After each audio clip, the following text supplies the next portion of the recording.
ہیں انہوں نے دی کابینہ کو اور ان کے ڈپارٹمنٹ نے دی، وہ اس کے اوپر تفصیل ابھی آپ کو بتائیں گے۔ اسی طرح جو پاور سیکٹر ہے، انرجی اور پیٹرولیم، اس کے اندر بہت ہی ڈیٹیل بریفنگ ہوئی، اس کی تفصیل بھی آپ کو ڈیٹا کے ساتھ جو اس وقت حالات ہیں، جو چیلنجز ہیں اور پاکستان کی عوام کو وہ حقائق پتہ چلنے چاہیے، اس کے اوپر بھی بریفنگ ہوئی جس کی تفصیل ابھی آپ کو بتائی جائے گی۔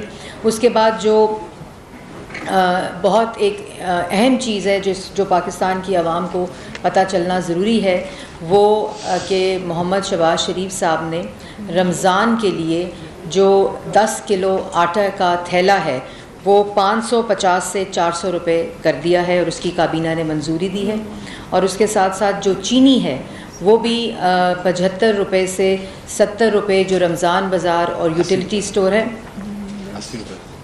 80 روپیز 80 روپے سے 70 روپے رمضان بازار اور یوٹیلیٹی سٹور میں ہوگی، لیکن جو 80 روپے سے 70 روپے رمضان بازار اور یوٹیلیٹی سٹور میں ہوگی، لیکن جو 400 روپے 10 کلو کا تھیلا ہے وہ پنجاب پورے میں صرف رمضان بازار اور یوٹیلیٹی سٹور تک محدود نہیں ہے، بلکہ یہ ریلیف پورے پنجاب میں ہے۔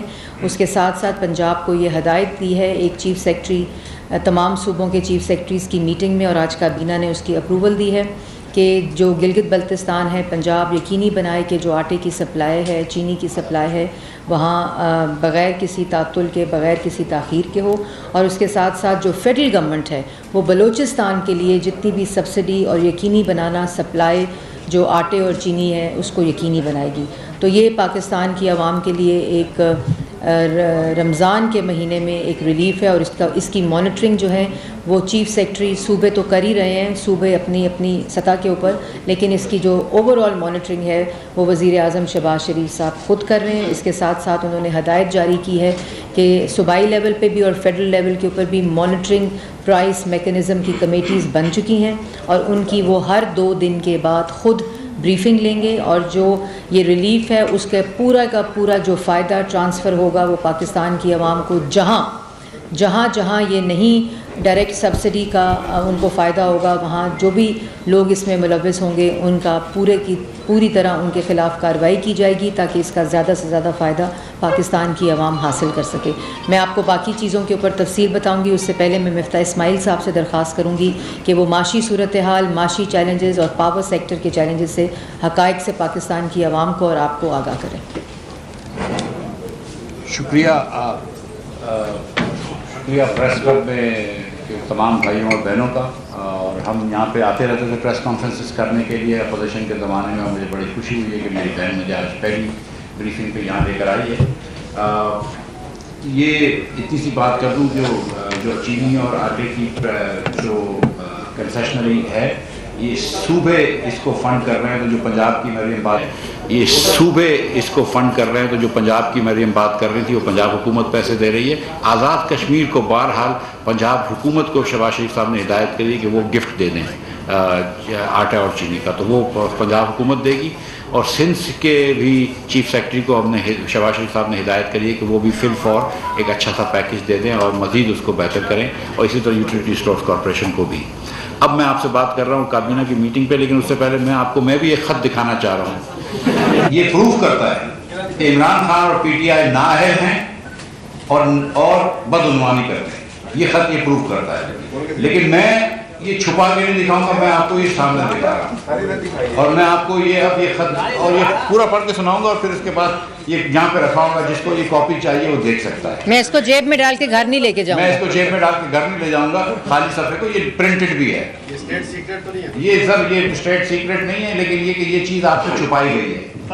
جو ایسے اب مجھے کہنا نہیں چاہیے، لیکن جو یہ کہہ رہے تھے کہ امریکہ ان کے خلاف سازش کر رہا ہے، پھر ان کو بلا کے بتا دیا کہ وہ کسی کو بتانا نہیں، ہم کو سازش کر رہے ہیں۔ اور پڑھے لکھے لوگوں کے بارے میں اب یہ کہتے ہیں کہ نہیں دیکھو وہ سازش کر رہے تھے، ہم کو بتایا ہے انہوں نے، 12 اور 25 دن ہم بیٹھے رہے تھے، اب ہم کو خیال آیا جس دن ہماری حکومت جا رہی تھی کہ ہمارے خلاف سازش تھی، ہم آپ کو یہ بتا رہے ہیں کہ یہ عمران خان کی نااہلی کا ثبوت ہے، یہ ان کی بدعنوانی کا ثبوت ہے۔ بھائی جب 2017 کے اندر نواز شریف اور پاکستان مسلم لیگ نون کی حکومت ختم ہوئی تھی تو 6.1% شرح نمو تھی، ترقی کی رفتار 6.1% تھی۔ خان صاحب نے آتے سال پہلے سال 1.9% کری، اس کا سہرا جناب اسد عمر صاحب کے اوپر جاتا ہے۔ جس سال انہوں نے پاکستان کی تاریخ رقم کری اور 9.1% بجٹ ڈیفیسٹ کیا، ایک مہینے پہلے انہوں نے کہا تھا کہ 7.1 ارب روپیہ ہوگا اور پھر 9.1 ارب روپیہ ڈیفیسٹ ہوا، جو تاریخ کا سب سے زیادہ ڈیفیسٹ تھا۔ آج اسد عمر صاحب یہ بتا رہے ہیں ہم کو کہ معیشت اچھی ہے یا بری ہے، تو اسد عمر صاحب کو ذرا سوچنا چاہیے کہ ان کے ایک سال میں جب ان کے وزیر اعظم نے ان کو نکالا تھا تو بجٹ ڈیفیسٹ کیا تھا 9.1%، اور شرح نمو ہو گئی تھی 1.9%۔ اگلے سال شرح نمو ہوئی تھی -1%، اور اس سال بھی ورلڈ بینک کہتا ہے کہ 4% ہوگی۔ جب ہم چھوڑ کے گئے تھے تو 6.1% چھوڑ کے گئے تھے۔ ہم مہنگائی چھوڑ کے گئے تھے 3.9% پہ۔ مارچ کے مہینے میں مہنگائی 12.7% ہے۔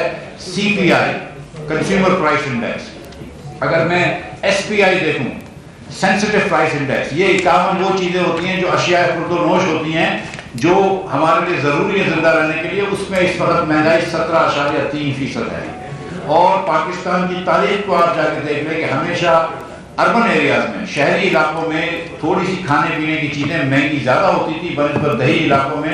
خان صاحب نے اس کو بھی الٹ کر دیا اور اب دیہی علاقوں کی مہنگائی زیادہ ہو گئی ہے، اور فوڈ انفلیشن 2.3% پہ ہم چھوڑ کے گئے تھے، 2.3% پہ وہ بھی اس سال میں 10.2% ہو گیا، اور اس مارچ کے مہینے میں 14% ہے۔ تو یہ خان صاحب کر کے گئے۔ فسکل ڈیفیسٹ کی بات کرتے ہیں، بجٹ ڈیفیسٹ کی بات کرتے ہیں۔ بجٹ ڈیفیسٹ ہمارا مسلم لیگ نون کے 5 سالوں میں 1600 ارب روپے تھا اوسط بجٹ ڈیفیسٹ۔ صرف اس سال مسلم یہ عمران خان کا بجٹ ڈیفیسٹ 5600 ارب روپیہ ہو رہا ہے۔ انہوں نے تخمینہ کیا تھا، آئی ایم ایف سے وہ وعدے وعید کیے تھے کہ 3990 ارب روپے ہوگا، لیکن اب ہو رہا ہے 5600 ارب روپے۔ یہ معیشت مجھے وہ دے کے گئے جس کے اندر میں کوشش کروں گا اس کو کم کرنے کی، لیکن اس وقت ٹو بی ایگزیکٹ 5575 ارب روپے کا ڈیفیسٹ لے کے چھوڑ کے جا رہے ہیں۔ اس کے بعد ٹیکس کلیکشن دیکھ لیجئے تو جہاں 11.1% پہ چھوڑ کے گئے تھے وہ 9.1% پہ آ گئے۔ ہم نے قرض جب چھوڑا تھا تو قرض اس وقت 24,952.9 ارب روپے تھا، دسمبر 31 کو 42,745 ارب روپے، اور ان پونے 4 سالوں میں اگر آج تک گن لوں تو خان صاحب نے 20,000 ارب روپے سے زیادہ قرض لیا ہے پونے 4 سال میں۔ اب اس کو کمپیئر کریں کہ 71 سالوں میں پہلے وزیر اعظم تھے پاکستان کے شہید لیاقت علی خان، ان سے لے کر تمام الیکٹڈ وزیر اعظم کے بعد جو کیئر ٹیکر وزیر اعظم آئے تھے ناصر الملک صاحب، ان کی تمام حکومتوں نے جو قرض لیا تھا وہ 25,000 ارب تھا 71 سالوں میں، اور عمران خان نے اکیلے نے پونے 4 سالوں میں 20,000 ارب روپے کا قرض لیا ہے، اور پھر بھاشن بھی دیتے ہیں کہ قرض کم ہونا چاہیے۔ اس کے بعد سالانہ ایوریج کیا ہے کہ مسلم لیگ نون 2,000 ارب روپے قرض لیتی تھی سالانہ، اور اس کے اندر ہم نے 11,300 میگا واٹ پاور پلانٹ لگا کے چلایا، اس کے علاوہ 12-13 ہزار میگا واٹ اور لگا۔ ہم نے پاکستان بھر میں سڑکوں کا جال بچایا، ہم نے 130 ارب روپے تو کم از کم دیامیر بادشاہ کی زمین خریدنے کے لیے دیا، ہم نے ہائر ایجوکیشن کا بجٹ ڈبل کر دیا، ہم نے 20 کا بجٹ 3 گنا کر دیا۔ یہ سب کرنے کے بعد ہم نے 2,000 ارب روپے اوسطاً قرض لیا۔ خان صاحب 5,500 ارب روپے اوسطاً قرض لے رہے ہیں، اور میں نہیں جانتا کہ انہوں نے ایک اینٹ بھی لگائی ہے، صرف ان کا خرچہ تختیوں پہ ہوا ہے، جو نواز شریف کی تختی نکالی ہے اور عمران خان نے تختی ڈالی ہے، جو شہباز شریف کی تختی نکالی ہے اور بزدار صاحب نے تختیاں ڈالی ہیں۔ یہ تختیوں کے خرچے پہ انہوں نے یہ کام کر دیا۔ اس کے بعد یہ کہتے ہیں کہ ہمارا قرض اس لیے بڑھ گیا کہ ہم کا روپیہ ڈی ویلیو ہو گیا۔ آپ کو یاد ہے پہلے خان صاحب کیا کرتے تھے کہ 1 روپیہ ڈی ویلیو ہوتا ہے تو 100 ارب روپیہ قرضہ بڑھ جاتا ہے۔ خان صاحب کے زمانے کے اندر ایسے میں آپ کو یاد دلا دوں کہ 70 روپیہ ڈی ویلیو ہوا ہے، 122 پہ ان کو ملا تھا، 179 پہ یہ چھوڑ کے گئے، تو 70 نہیں ہوا، 68 روپے کا، سوری۔ تو ایک پبلک ایکسٹرنل ڈیٹ ڈالرز کے اندر ہم 75 ارب ڈالر چھوڑ کے گئے تھے، یعنی کہ 71 سالوں میں پاکستان نے جو ایکیومولیٹڈ ڈیٹ تھی وہ 75 ارب کری، یعنی کہ اوسطاً سال میں 1 ارب ڈالر ہم دیتے تھے، پاکستان قرض دیتا تھا۔ خان صاحب نے ان 3 سالوں میں